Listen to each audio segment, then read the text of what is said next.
The Chaser Report is recorded on Gadigal land. Striving for mediocrity in a world of excellence.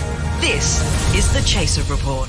Hello and welcome to the Chaser Report. Today you have Dom Knight and a significant upgrade, frankly, from Charles Firth in the form of Mr. Andrew Hansen. Yes, about time we had a competent co-host for the show here, Dommy. Oh, it's very nice that nice to be in. Had a bit of a break from touring for a little while. Are you at home or are you still being cheap on the road somewhere? Well, next stop on the tour is Canberra and then Melbourne, Dommy. Yes, I've been taking this show around, teaching people how to save money, really. And look, people have been so grateful. I think everybody walks out of the show a billionaire, pretty much. My show's so useful. As I'm such a finance guy, as you know. I mean, you've always been, the number of cost-saving ideas you've had for the Chaser is just huge. Particularly... Quit, just stop doing it. Just not doing anything. It's worked so well. Hasn't been good for income, but expenses have been way down. Well, expenses, that's the thing, I mean, if you're driving a business into the ground like ours, just cease doing it, cease and desist. We should stop the podcast recording this very instant, Dommy. Oh, don't worry. Fortune. Podcasting is a fabulous way to not make all that much money. If you want to help us, by the way, chaser.com.au/podcast, you can subscribe to this thing and it's less than a coffee. It is genuinely less than a coffee. It's like $3.99 a month. And I paid $5.20 for a coffee this morning.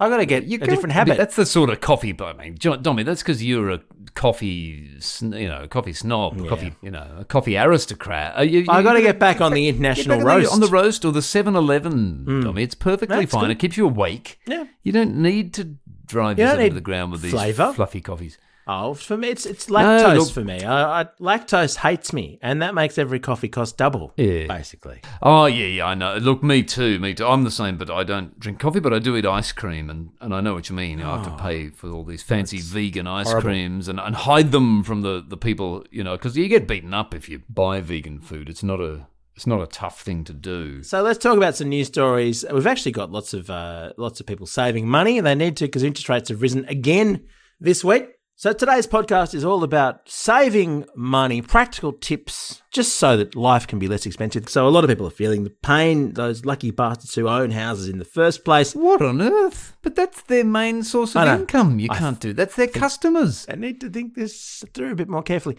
But look, let's look at interest rates going up again. And the Herald earlier this week in The Age interviewed a mortgage broker who was struggling to make ends meet. Now, this is someone who's literally making money out of home loans, and even he can't afford to buy a house, apparently. He's delaying buying a house, and he's having to cut down on his expenses. How can people save money, Andrew? I mean, I guess international roast is one option. Yeah, well, this is a delicious irony to hear about a mortgage broker, Dommy. I mean, it's about time, isn't it?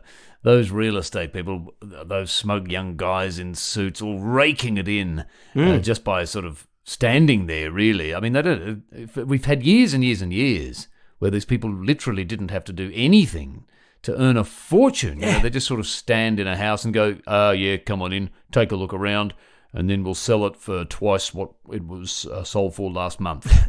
He works for a company called Loan Market Unlimited, which... Ooh, surely that's all right, but now there are limits. Yeah, I don't think it's as unlimited as it was then. Maybe he should rename Loan Market now Severely Limited. Severely Constrained. Could be the new name of his business. The most troubling thing about this article actually is that it says that to try and make ends meet and you get a bit of extra money, he's working as a DJ on weekends. Can you imagine going out to a club and you've got a mortgage broker on the decks? How depressing that would be. But I love the fact now that's the secure way of earning income. It's like, my full-time job in finance is no longer making ends meet, so instead I've turned to arts and entertainment. To DJing, going and putting on events for people. When's that gone wrong in recent years? Maybe a bit of performance art, I imagine, could help. It could help bridge the gap. If you're struggling, if your normal job is as a lawyer or a banker, then maybe you should be, doing some mime work. Yes, work as a mime. On the weekend, just to make it more secure. We love those statue busking. The guy in the Sydney CBD, of income. He just stands there with one leg up as though he's being his tyre askew, as though he's being blown by the wind. And that, I mean, you can't walk past that guy without giving him money. Well, that's right. Even if you got no money. That's now a sensible brilliant. job. That's a sensible job now, Dummy. It's a I career. hear this is what all of the, all of those sort of serious parents, are turning to, advising their children at private schools. They're saying, listen, spend less time studying economics and legal studies, more time statue busking. You don't need a degree. This is what the world we live in. But it probably helps to have a tertiary qualification to work as a statue busker in physics, perhaps. yeah. Meteorology, he's dealing with a lot of wind. But anyway, it is rough, and I think, I mean, you and I as broadcasters these days, to a degree, you're doing a show called Cheap. Surely you have some amazing money saving initiatives, because from what I understand, you're sleeping in your car, aren't you, as you travel around Australia touring? A car, no such luxury, Dom. No, I'm touring on a bicycle and I sleep on the bicycle.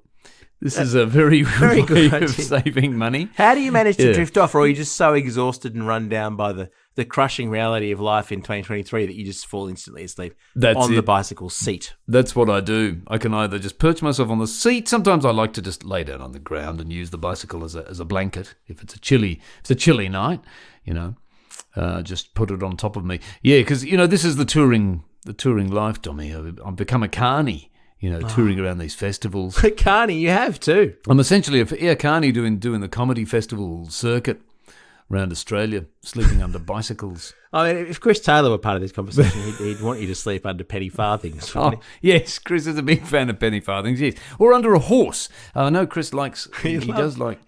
Who can afford a horse these days, though? I mean, Chris is a bit of a fancy pants, but who can afford a horse? Oh. They're very expensive. Well, a statue busker could afford one. They're well rolling in it, Tommy.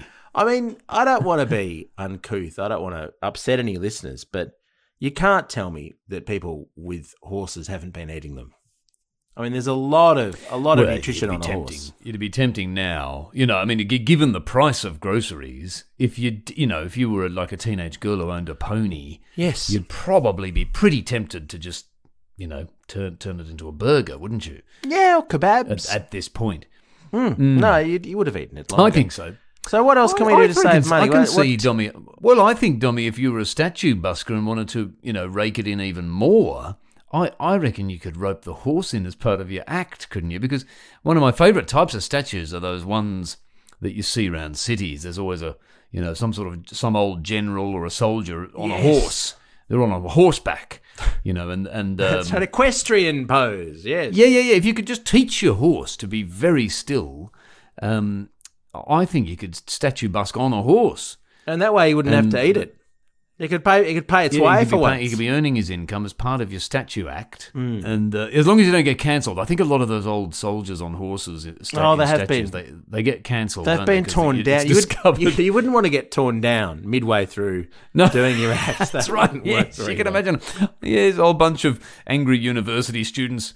Oh, do you know that statue there used to run a slave plantation with hundreds of, because they always did the most appalling things. These statue people. They're fairly deserved. Like they do things like blackbirding, where they just kidnap people and sold them into slavery. Tear them down. Just as you're tearing them down, which we endorse, of course, we don't want to be cancelled. Just make sure it's not a living and very skilled statue busker. It'll be very awkward. It's something I think the statue tearer downers are going to have to keep an eye out now. You're right, Dommy, to just double check before you cancel a statue. You just make sure it's not a busker. Oh, it's a very sensible precaution. The Chaser Report. More news, less often. One thing I've found is good as a money-saving tip is not washing. I mean, water rates are expensive these days. We got by without washing for millennia. The notion that you need a shower every day or a bath every day is ridiculous. What do you need it for? If you could just go into a public toilet and slosh a little bit of free water all over yourself occasionally, that's all you need. You wouldn't be showering on tour, would you? Yeah, no, Lord, no. And I mean, men, as you know, Tommy, we men have been avoiding correct hygiene.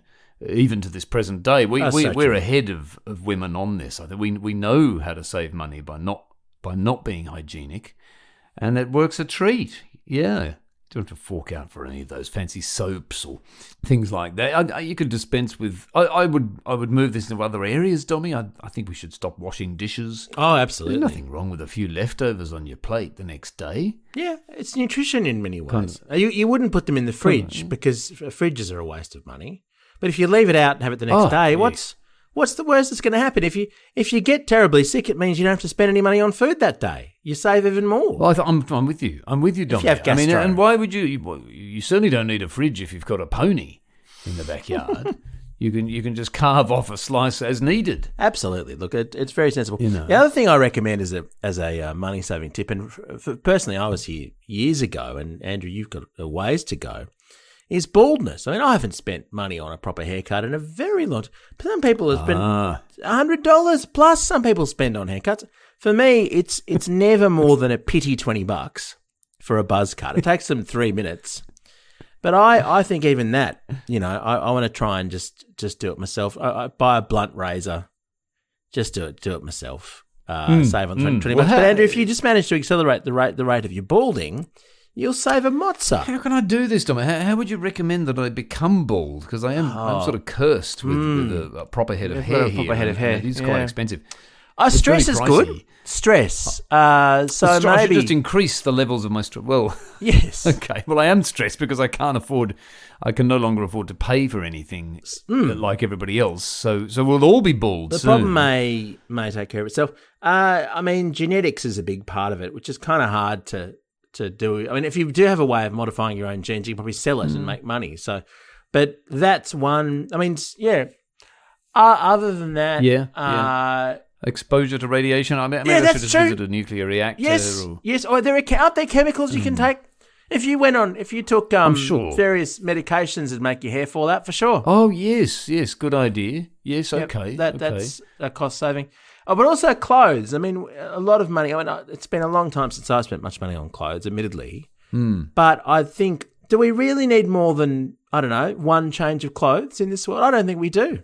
Do you need to change them at all? No, I'm sort of with you there too, Dommy. It'd be good if we could just buy your clothes for life, kind of like a house. Like people dream of buying a house one day, and usually, maybe if you're lucky enough, you might be able to buy one, and then you just stay in it for the rest of your life. Yes, that's a dream. Many people it should be the same with a T-shirt.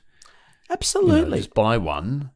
And then it serves you for the rest of your life. For heaven's sake, why aren't they made out of plastic? I mean, I know some of them are polyester. But if they were made out of the sort of same material as your art smock or whatever, you would just wipe it down or maybe just run a tap over if you've got running water, which I don't recommend. But if you splashed out on running water, just rinse it. It's ready to go immediately. You don't have to hang it out and dry it. Why aren't we wearing plastic bags? Much more sense. I mean, that's a durable material. And it might solve the recycling crisis we've got as well. For sure. Because soft plastics are a big problem. All those soft plastics that you've got at home, dutifully saving them up to take to the supermarket, and we've been diddled on that. You can just wear them. Yeah, Red Cycle scammed us. Well, there's warehouse. This is what we should do because it's costing supermarkets a fortune to store all of these warehouses full of crap that Red Cycle lied about recycling. What we need to do is get into those. Apparently, they're a fire risk. It's a big problem. Get in there, get the soft plastic, stitch them into T-shirts and nappies for babies and onesies, and we could just we could clothe the nation, Andrew, with beautiful soft plastics. Just walk around bread wrappers. I think so. That's great. Plastic Coles bags, and Woolies and Aldi bags. Yeah, all those things. I think cling film. Absolutely. That would be very sexy. This is great. Wearing cling wrap. Oh look, I've tried it, Donnie. I've tried it. I must say it's a good look. It's a good look. I think we're saving. You don't want to wrap it too many times. Oh, you think there's a finite amount you can wear cling wrap? Is that what you found? Well, if you wrap it too many times, it starts to bunch up a bit and becomes very tight. I'd recommend just one. How many times round before it becomes mummification? Yeah, well, exactly. Yes, it's turning into a different thing altogether once you've gone too many times around. Yeah, and I recommend not doing it around your head. Over your face. Yeah.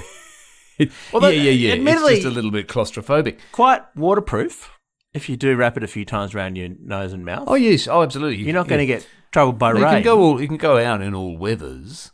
I mean, I wouldn't restricted to just that. Baking paper, I reckon that can make a pretty good outfit That's a good idea. too. You could make a whole house out of baking paper, a shelter. I think, Stitch it together. Yeah. So look, there are so many answers. I feel like we've provided a huge public service here. I feel we've basically solved the crisis. It was feeling a little bit bleak there, but there's no need to be bleak, no need to worry when you just remember the giant warehouses full of soft plastics. They were seen previously as a fire hazard, as a problem.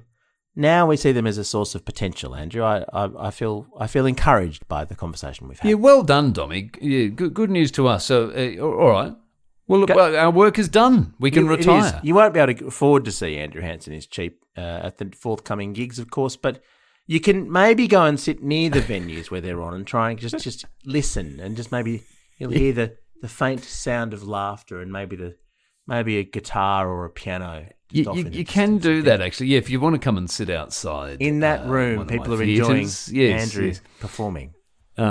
Check out MrAndrewHansen.com, and I'll hopefully see you out the back of the venue. Would you sign an autograph for someone who was too poor to come in but had come to listen in the faint hope of hearing one joke? Yeah, sure. I'm a very generous autograph giver to the poor. You are. This is how I help. You see, it's like Arms for the Poor. Arms for the Poor, Hansen for the Poor. Okay, our gear is from Rode. We're part of the Iconoclast Podcast Network.